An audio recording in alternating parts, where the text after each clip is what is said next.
আল্লাহর বান্দাকে আল্লাহ কখনো উপাস রাখবে না, কখনো নিরাশ করবে না, কখনো হতাশ করবে না। আর আল্লাহ এমনভাবে রিজিকের ব্যবস্থা করে দিবে সেটা কল্পনার বাইরে। কোত্থেকে যে আল্লাহ রিজিকের ব্যবস্থা করে দিবে সেটা আসলে কল্পনার বাহিরে।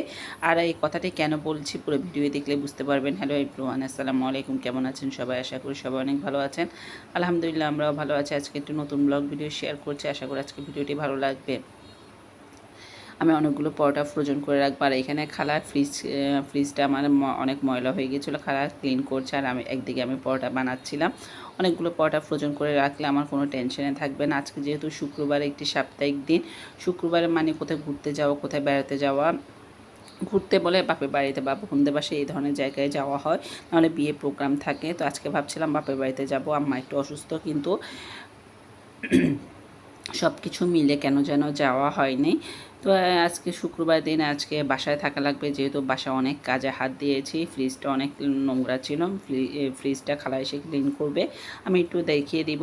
তো আল্লাহ বললাম না, আল্লাহ কখন আল্লাহ বান্দাকে সবসময় রিজিকের ব্যবস্থা করে দেয়, এমন এক জায়গায় থেকে ব্যবস্থা করে দিবে আসলে কল্পনার বাইরে। আমি সকাল থেকে টেনশন করছিলাম, আমার কিন্তু রান্না বান্না করা ছিল, শুধু জাস্ট ভাতটা রান্না করব, ডালটা রান্না করব, কিন্তু বাসায় চুলা জ্বালিয়ে দেখি গ্যাস নেই। আলহামদুলিল্লাহ আপনাদের ভাইয়ার ফ্রেন্ড কায়ুম ভাই আমাদের জন্য অনেক মজার বিরিয়ানি পাঠিয়েছে। অসংখ্য ধন্যবাদ কায়ুম ভাইকে এত মজার বিরিয়ানি পাঠানোর জন্য। আজকের মতো এখানে বিদায়। আসসালামু আলাইকুম।